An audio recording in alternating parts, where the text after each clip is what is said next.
evening. This is Serpil again, and we are here for the discussion of executive assistant job description. And now we are together with Mr. Tayo Rotimi, right?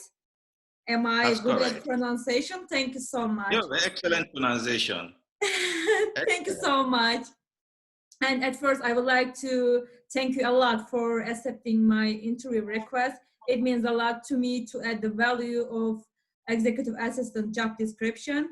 And you will be the sixth one that I have interviewed so far. And before starting our interview, I would like to know who you are. Maybe you can give a short brief about yourself. Thank you.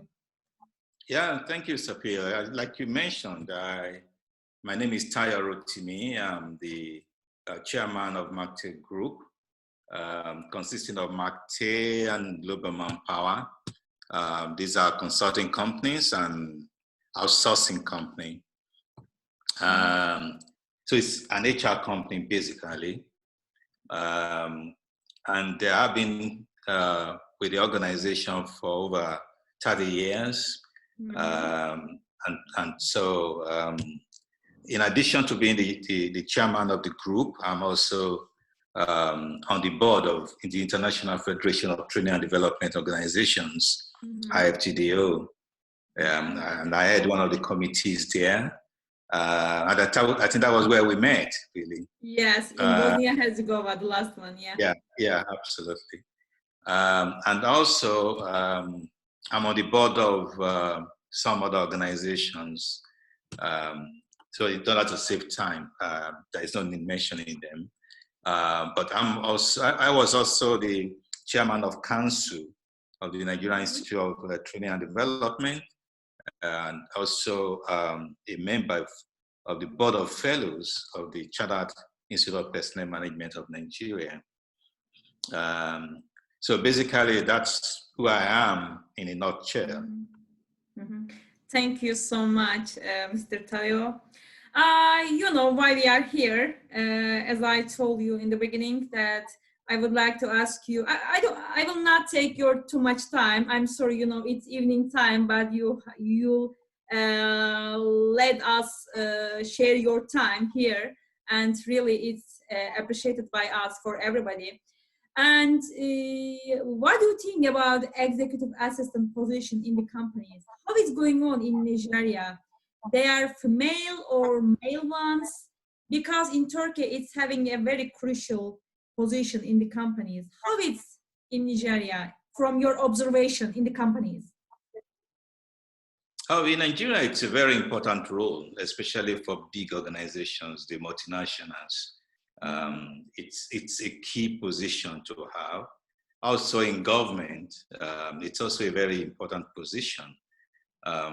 So the executive assistant, basically, as you know, is responsible for organizing the boss to ensure that it's productive and to manage his time, to be sure that he spends it according to priority. So priority is key. And he manages the meetings and meals coming in, or he or she also plans travel, and also coordinates generally the organization. So a very good knowledge of the organization is critical for the executive assistant, so as to know where to direct mails to and communication and all that. So it's a very important role. Even for smaller organizations, medium-sized organizations, it's still very important, but you could see that in major organizations, the utilization is more effective than in smaller organizations, basically. So that's why I would say, but it's a very popular position in Nigeria, and it's very, very important position as well. And it's a well-respected position also. Yes, I agree. When I was at high school, I remember that it was not a popular position. So I was really disappointed with the university or with the high school where I was going at that time, because people were talking about, oh, you will be a secretary, you will be executive assistant, just answering the phones. Oh, come on, this is not your circle. But later on, as long as I am involved in the organization, I see that it's really a very important position for the companies. You are Yeah. in the center. You are the brain of the company. You need to think on behalf of your manager. You need to Yeah. step. You need to see further for every planning. So planned organization skills you need to have for this Yeah. position. Absolutely. You're So right. another question, what are the most important qualifications that an executive assistant should have? Maybe you can count us three ones that are the most important ones. I think communication is key, is Yes. very important. Ability to communicate effectively.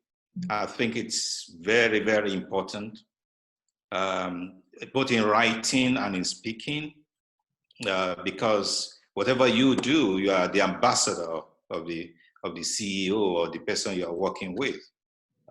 So you are the first face people see. You are the first person they speak with, and so you have to know how to communicate effectively. And also making presentations, not just communicating, also be able to make presentations to a group of people. I think that's also very important. An ability to have emotional intelligence is very important. You know, ability to manage different emotions, because different people will be calling in, different people will be wanting to meet with the CEO. And so emotional intelligence, managing the feelings and the way people think is very important. And And sometimes, also, yeah, so go on, please. sorry, go on. I was about to say that time to time you are required to be working with different cultures, with different countries, with Exactly, different people. exactly. So you need to understand different cultures as well, depending on where you are based. Especially today, where the world is a global market, you know, where you can have, you know, especially for multinationals, you can have the colleagues of your boss in the US, in India, in Australia, and so on. So ability to understand different cultures and be able to relate with them is also very important. And actually, priority setting. Mm-hmm. Priority setting is very important. How do you set priorities? How do you manage time, you know, effectively, Yeah. productively, to ensure that your boss is productive? I think that's also key. Also, of course, HR, knowledge of HR is important. You know, Yeah. if you understand HR, then of course you are in a better position to understand how the organization runs, you know. And so your ability to understand the entire structure of the organization is important, okay, because you want to know who is responsible for what in the organization. So if your boss has to do something or contact someone, you know who to contact. If a mail comes in for your boss and you know that it's not really meant for your boss, you know where to direct it to. Mm-hmm. So Mm-hmm. ability to understand the structure of the organization is very important, you know. So understanding also the market of the organization, understanding what the organization does, the vision, the mission is also important. So the role of the executive assistant has gone beyond just taking notes and typing and producing letters to more strategic role, you know. And so you have your maintenance role, which is there, which is routine, you know, which is the maintenance one day to day that you have to do, you know, like taking notes, you know, attending to visitors and so on. Then you have the strategic role, which is, of course, to actually manage the CEO in such a way that he can achieve his objectives. So that some of the things that he does that he might have to delegate to you, especially if you prove yourself worthy to be able to carry out such assignments. So in other words, you are freeing your boss, the CEO, from routine things so that you can focus on priority. Yeah. So basically, that's That's what I think that person should have. You know, communication, HR, emotional intelligence, organizational ability, time Actually, management, presentation skills. communication is always replacing the first place all the time, because whomever I asked this question, each one told me that communication is the first step to be a bridge to another departments, to another people, to the customers, to people. And organization means people, people means organization. So communication is the first step, we can say. Absolutely, very important. It's key. Without that, you can't function really. Yeah. Yep. Yeah, And I agree with you. thank you so much. Today